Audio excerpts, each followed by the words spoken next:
So guys, dahil si Inay simula nung naoperahan sa ulo, ay talaga namang hindi na tumigil sa kasi cellphone, inaabot ng alas 12 ng hating gabi.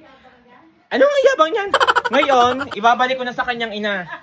Nay, ikay gumayak at ibabalik na kita sa iyong ina. Hindi ikaw kinakaya. Pero yung ganun magpuyat na magpuyat, ang dugo ay wala na. Ang baba na ng dugo.